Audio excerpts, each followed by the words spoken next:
सभी को नमस्कार। मैं Hemlata Verma HC square Hemlata coaching classes में आप सभी का स्वागत करती हूँ। आज हम पढ़ेंगे image formation by convex mirror, यानी कि उत्तल दर्पण द्वारा प्रतिबिंब का बनना। लास्ट क्लास में हमने कॉनकेव मिरर की हेल्प से यानी कि अवतल दर्पण से इमेज फॉर्मेशन यानी कि प्रतिबिंब बनाना सीखा था। वहाँ हमने डिफरेंट 6 पोजीशंस पर अपने ऑब्जेक्ट को यानी कि वस्तु को रखा था, थोड़ा थोड़ा खिसका के आगे बढ़ाया था और वहाँ 6 पोजीशंस बनी थी। जैसे कि पहले हमने इन्फिनिटी पर रखा था, फिर हम उसे थोड़ा पास ले आए थे, यानी कि हम उसे ये तो हमारा कॉनकेव मिरर नहीं है, कॉन्वेक्स मिरर है, लेकिन वहाँ पर एक कॉनकेव मिरर था और पहले इन्फिनिटी पर रखा था। देन उसके बाद हमने उसे इन्फिनिटी और सेंटर ऑफ कर्वेचर यानी कि अनंत और वक्रता केंद्र के बीच में रखा था। फिर हम उसे और थोड़ा खिसकाया, फिर हमने उसे सेंटर ऑफ कर्वेचर यानी कि वक्रता केंद्र पर रखा। उसके बाद हमने उसे और थोड़ा आगे बढ़ाया और हमने उसे C&F यानी कि फोकस और वक्रता केंद्र के बीच में रखा। उसके बाद हमने और थोड़ा आगे बढ़ाया और हमने उसे फोकस पे रखा और फोकस पे रखने के बाद फिर और थोड़ा आगे बढ़ाया और हमने उसे फोकस और पोल के बीच में रखा। और इस तरह से हमने अलग अलग 6 सिचुएशंस यानी कि पोजीशन पर अपने ऑब्जेक्ट को रखकर वहाँ पर इमेजेस बनाए थे। बट जब हम कॉन्वेक्स मिरर की बात करते हैं यानी कि उत्तल दर्पण की, तो यहाँ पे केवल ऐसी 2 ही पोजीशंस बनती हैं जहाँ हम ऑब्जेक्ट यानी कि वस्तु को रख करके उसकी इमेज बना सकते हैं। सबसे पहले ये हमारा जो है, हमने एक कॉन्वेक्स मिरर ले लिया है, इस साइड से हमने इसे पेंट किया हुआ है और ये जो हमारा ऑब्जेक्ट यानी कि वस्तु ए भी है वह कहाँ रखी हुई है, एट इन्फिनिटी यानी कि अनंत पर, बहुत दूर। अनंत का मतलब क्या है, जो हमारे देखने की आखिरी सीमा है। एक जगह से खड़े होकर हम जो लास्ट सबसे दूर का देख सकते हैं वही हमारे लिए क्या है, अनंत है। जैसे कि हम यहाँ से सूरज को भी देख लेते हैं अपनी आँखों से, तो वह हमारे लिए क्या है, इन्फिनिटी है। इसी तरह से जिन भी चीज़ों को हम बहुत दूर का देख लेते हैं वही हमारे लिए इन्फिनिटी होता है। तो हम इसे या तो हम इन्फिनिटी पर रख सकते हैं या फिर हम इसे इन्फिनिटी और पोल के बीच में कहीं भी रख सकते हैं। सिर्फ ऐसी 2 ही सिचुएशन होंगी जहां हम अपने ऑब्जेक्ट या वस्तु को रख कर के उसकी इमेज बना सकते हैं, इमेज फॉर्मेशन कर सकते हैं। ना ही हम इसे पोल पर रख सकते हैं, ना ही हम इसे फोकस और पोल के बीच में यानी कि ध्रुव और फोकस के बीच में रख सकते हैं, ना ही हम इसे फोकस पर रख सकते हैं, ना ही हम इसे सेंटर ऑफ कर्वेचर यानी कि वक्रता केंद्र पर रख सकते हैं, और ना ही हम इसे F&C यानी कि फोकस और वक्रता केंद्र के बीच में रख सकते हैं।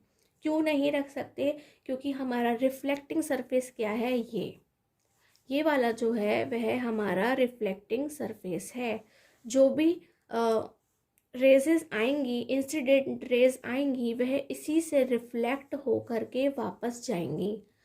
अगर हम अपने ऑब्जेक्ट को यहाँ तो कभी रख ही नहीं सकते, क्योंकि ये तो हमारा मिरर है। मिरर के पीछे तो हमने कभी कुछ देखा ही नहीं है।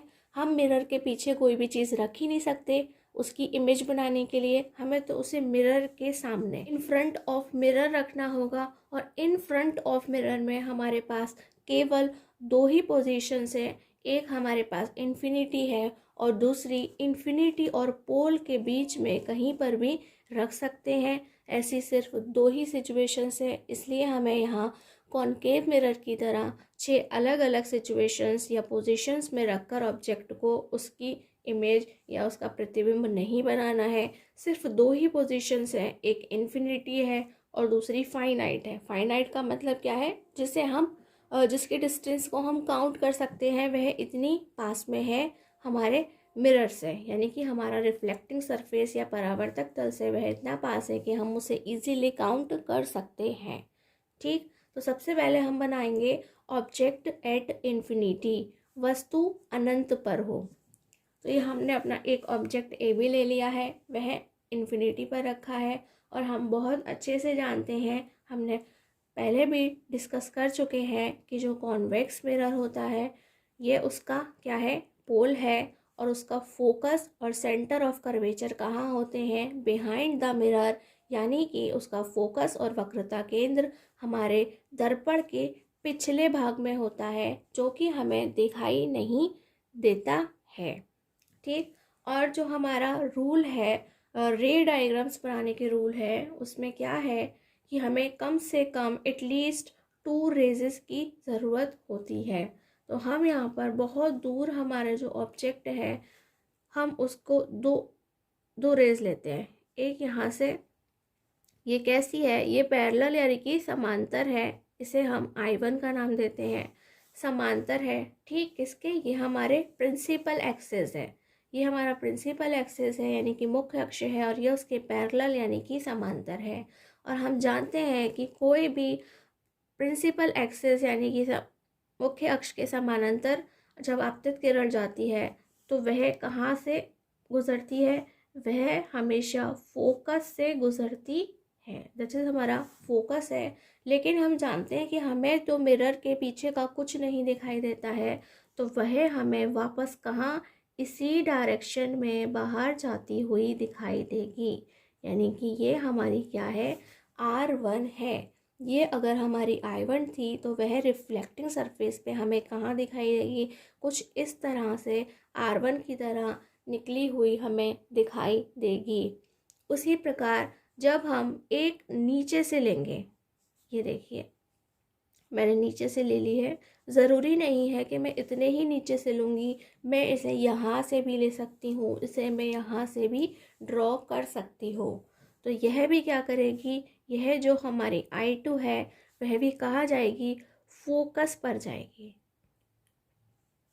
ठीक, जाती हुई प्रतीत होगी, इसे कहते हैं प्रतीत होना, हमें ऐसा रियलाइज़ होगा। और वह वापस कहाँ निकलेगी, वह यहीं से R2 के फॉर्म में रिफ्लेक्ट होकर के हमें बाहर मिलेगी, राइट।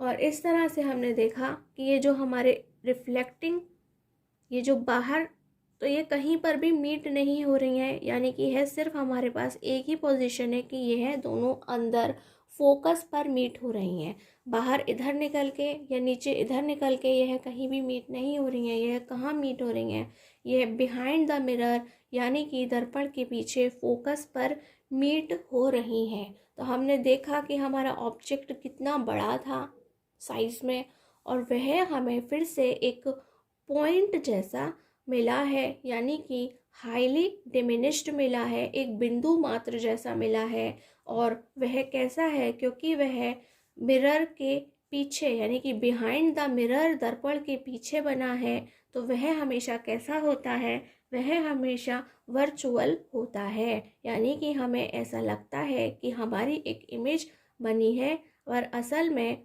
दर्पण के पीछे या मिरर के पीछे कोई इमेज हमें दिखाई नहीं देती है। और इसके अलावा यह कैसी है, यह सीधी होती है। जितने भी कॉन्वेक्स मिरर होते हैं उनमें जो हमारी इमेज होती है वह हमेशा सीधी होती है। सीधी यानी कि इरेक्ट पोजीशन में, अपराइट पोजीशन में होती है। तो हम यहाँ लिख लेते हैं कि ये जो हमारा साइज़ है वह क्या होगा, वह पॉइंट साइज्ड है, यानी कि वह हाईली डिमिनिश्ड,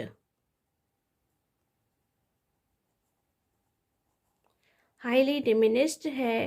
इसके अलावा हम उसे कहेंगे कि वह तो वर्चुअल है, यानी कि बिहाइंड द मिरर है, और वह इरेक्ट पोजीशन में है। यदि हम इसी बात को हम हिंदी में लिखेंगे तो क्या कहेंगे कि जो प्रतिबिंब है वह बहुत छोटा है। कैसा है, बिंदु मात्र है, सिर्फ एक पॉइंट जैसा है। और कैसा बना हुआ है, यह आभासी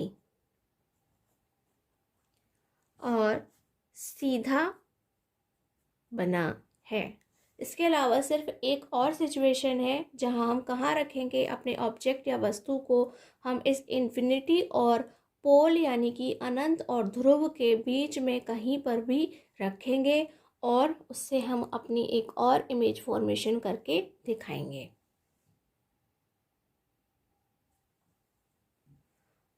second, object between infinity and pole. वस्तु कहाँ है अनंत और ध्रुव के बीच में। ये हमारा प्रिंसिपल एक्सिस है और ये हमारा एक कॉन्वेक्स मिरर है। ये साइड हमने इसे पेंट कर लिया है। यह हमारा रिफ्लेक्टिंग सरफेस है यानी कि हमारा परावर्तक तल है। ये हमारा ऑब्जेक्ट है जो कि इन्फिनिटी और पोल यानी कि अनंत और ध्रुव के बीच में कहीं हमने रख लिया है, प्लेस किया है। इसका नाम ए बी है। और ये हमारा फोकस और सेंटर ऑफ कर्वेचर यानी कि फोकस और वक्रता केंद्र है। और रूल क्या कहता है? सबसे पहले हमारा रूल कहता है कि जो हमारे इंसिडेंट रे है, कम से कम 2 रेजेस होने चाहिए किसी भी इमेज फॉर्मेशन के लिए। और सबसे पहले हम लेते हैं तो वह कैसी होती है? पैरेलल टू प्रिंसिपल एक्सिस यानी कि मुख्य अक्ष के समानांतर होती है। और वह हमेशा कहाँ? वह हमेशा फोकस से रिफ्लेक्ट होती है। कहाँ से? फोकस से जाती हुई रिफ्लेक्ट होती है। इसीलिए हमें क्या लगेगा कि ये तो फोकस से ही बाहर आ रही है, यानी कि वह कुछ इस तरह से बाहर आ रही है। ठीक, फिर अब हम देखेंगे, इसे और आगे तक बढ़ाते हैं और हम देखते हैं कि अगर हम एक ऑलरेडी बना चुके हैं और वह फोकस से होकर के जाती है तो सेकंड पॉइंट हमारे पास क्या बचा? सेंटर ऑफ कर्वेचर यानी कि वक्रता केंद्र। अब हमारा जो दूसरी इंसिडेंट रे है वह कैसी होगी? वह यहाँ से जाएगी, यहाँ। ये अच्छे से नहीं बन रही, यहाँ तक। तो यह हमारी I2 है। और जब हम इसे आगे बढ़ाएंगे कुछ इस तरह से, ये तो हमने देखा कि यह एक दूसरे को कहाँ पर मीट करती हैं? यह एक दूसरे को यहाँ पर। अब हमने देख लिया ये हमारी I2 है और हमारा रूल कहता है कि वक्रता केंद्र या सेंटर ऑफ कर्वेचर से होकर के जो भी हमारी इंसिडेंट रे जाती है वह उसी रास्ते से वापस आ जाती है, यानी कि यहीं से ही गई थी और यहीं से लौट करके बाहर चली जाएगी। यानी कि जो हमारा मीटिंग पॉइंट है तो रिफ्लेक्टेड रेज का वह यह है, यानी कि जो हमारी इमेज है वह क्या है? ये हमारी ए डैश और बी डैश है। हमने देखा कि यह तो बहुत छोटी सी है। हाँ, ये पॉइंट साइज्ड नहीं है, उससे तो बड़ी है। और हम देख रहे हैं कि ये जो, लेकिन अगर हम अपने ऑब्जेक्ट या वस्तु से इसे कंपेयर, तुलना करते हैं तो वह उसके मुकाबले में छोटी बनी है। ठीक, तो हम इसे किस तरह से बताएंगे कि यह तो क्या है? स्मॉल है, यानी कि डिमिनिश्ड है।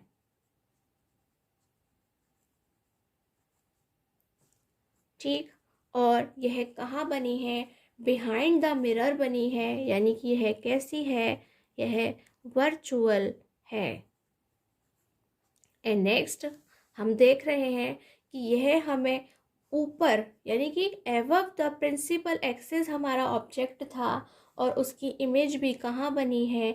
एबव द प्रिंसिपल एक्सिस, यानी कि ऊपर ही हमारी वस्तु थी और ऊपर ही हमें इसका प्रतिबिंब मिला है। इसलिए यह कैसी है? यह सीधी है। इसे हम लिखेंगे दिस इज इरेक्ट। और हिंदी में अगर हम कहेंगे तो हमारा प्रतिबिंब कैसा बना है? हमारा प्रतिबिंब छोटा बना है। वह आभासी है क्योंकि दर्पण के पीछे बना है। और वह कैसा दिखता है? वह सीधा दिखता है क्योंकि हमें अक्ष के ऊपर ही बना है, नीचे नहीं बना है। नीचे बनता तो कैसे होता? उल्टा होता। ठीक, अब हमने अच्छे से कॉन्वेक्स मिरर में जो इमेज फॉर्मेशन होता है, यानी कि उत्तल दर्पण में प्रतिबिंब कैसे बनाते हैं, हमने सीख लिया है। अब नेक्स्ट टॉपिक है हमारा यूजेस ऑफ कॉन्वेक्स मिरर, यानी कि उत्तल दर्पण के उपयोग। रियल लाइफ में हम इन्हें कहाँ कहाँ यूज़ कर रहे हैं वह हम देखते हैं। In street lights and making a magnifying glass. यानी कि स्ट्रीट लाइट का मतलब क्या है कि हमने देखा है कि हमारे गली मोहल्ले सड़क में जो खंभे लगे रहते हैं उन खंभों पर एक बड़ी सी लाइट लगी रहती है, जिसकी वजह से हमें रात में अंधेरे का सामना नहीं करना पड़ता है और हम रोड पर भी अच्छे से चल सकते हैं, हमें देखने में कोई प्रॉब्लम नहीं होती है। तो ऐसा क्यों होता है कि उसके लिए हम क्या लगाते हैं, एक कॉन्वेक्स मिरर लगाते हैं, ना ही हम उसमें रिफ्लेक्टर की फॉर्म में प्लेन मिरर लगाते हैं, ना ही कॉनकेव मिरर लगाते हैं, हम कॉन्वेक्स मिरर लगाते हैं। क्यों लगाते हैं? क्योंकि उसका जो विजन एरिया होता है वह क्या होता है, वह एक नॉर्मल मिरर से यानी कि प्लेन मिरर से ज़्यादा होता है। किस तरह से, मैं आपको छोटा सा बताती हूँ। मान लीजिए कि ये एक प्लेन मिरर है, मैंने इसे पेंट कर दिया, तो ये एटलीस्ट इतना एरिया कवर करता है और आपको इतनी सारी चीज़ें दिखाता है, ठीक। यानी कि उसका जो रिफ्लेक्टिंग सरफेस है वो ये है और अराउंड इतना एरिया कवर करता है। और अगर मैं एक कॉनकेव मिरर की बात कर सॉरी कॉन्वेक्स मिरर की बात करती हूँ, तो वह क्या है, वह कुछ इस तरीके का दिखता है, राइट। ये है हमारा पेंटेड पोर्शन है, उसका जो रिफ्लेक्टिंग सरफेस है वह इतना बड़ा है। यानी कि जो उसका विजन एरिया है वह इतना सारा एरिया, एक उतना ही बड़ा मिरर जितना बड़ा प्लेन था वह सिर्फ इतना एरिया कवर कर रहा था और यह इतना सारा एरिया कवर कर रहा है। यानी कि अगर हम कोई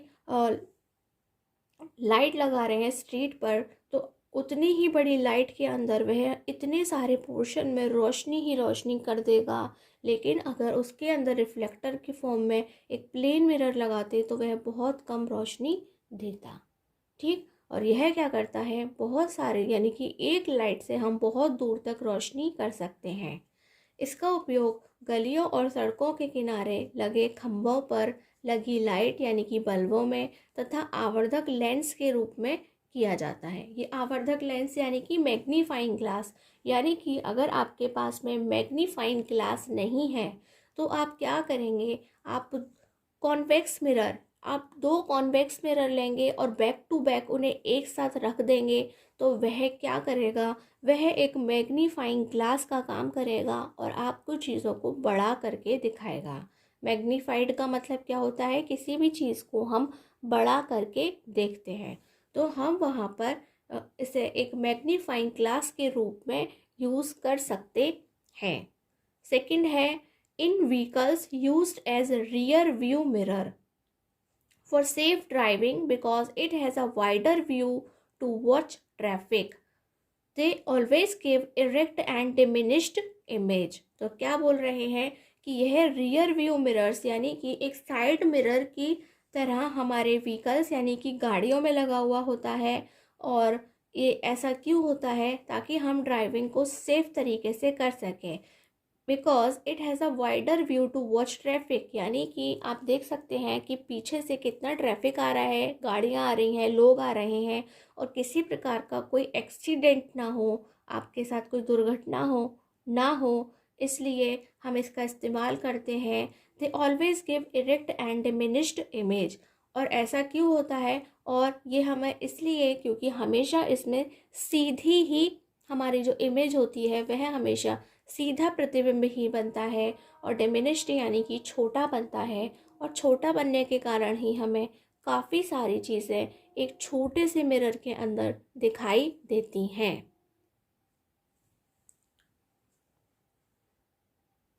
सुरक्षा की दृष्टि से इसका उपयोग वाहनों में ड्राइवर की सीट के पास लगे दर्पण यानी कि शीशे में किया जाता है, क्योंकि इसमें ड्राइवर पीछे से सड़क पर आने वाले सभी व्यक्तियों तथा गाड़ियों के प्रतिबिंब को इसके अधिक दृष्टि क्षेत्र यानी कि जो विजन एरिया है के कारण देख सकता है। इसमें वस्तु का प्रतिबिंब सदैव छोटा व सीधा बनता है। तो यही सबसे अच्छा वो क्या है। यदि हम क्या करते, अगर हम कॉनकेव मिरर लगा देते तो कितनी गड़बड़ हो जाती। वहाँ तो अलग अलग डिस्टेंस पर जो भी ऑब्जेक्ट होता है उसके अकॉर्डिंग अलग अलग साइज़ की सीधी या उल्टी इमेज बनती है। तो कितनी समस्या हो जाती, हम ट्रैफिक को अच्छे से वॉच नहीं कर पाते। उसके लिए सबसे अच्छा क्या है, वह कॉन्वेक्स मिरर है, क्योंकि उसके अंदर हमें हमेशा जो इमेज है वह कैसे बनती है, सीधी बनती है और छोटी बनती है, और उसका जो दृष्टि क्षेत्र है वह बहुत अधिक है, यानी कि एक छोटे से मिरर में हम बहुत सारा एरिया कवर करके आसानी से पीछे का जो ट्रैफिक है उसे वॉच कर सकते हैं। इसकी वजह से हम किसी भी दुर्घटना का शिकार नहीं होते हैं। ठीक, आज की हमारी यह क्लास आपको कैसी लगी हमें ज़रूर बताएं। प्लीज़ आप क्लास देखने के बाद में कमेंट ज़रूर किया करें, और अगर आपके पास में कोई क्वेश्चन होता है तो आप उसे ज़रूर पूछा करें, और यदि आपके पास कोई सुझाव होता है तो वह भी हमें ज़रूर बताया करें। आज के लिए सिर्फ इतना ही। नमस्कार, धन्यवाद।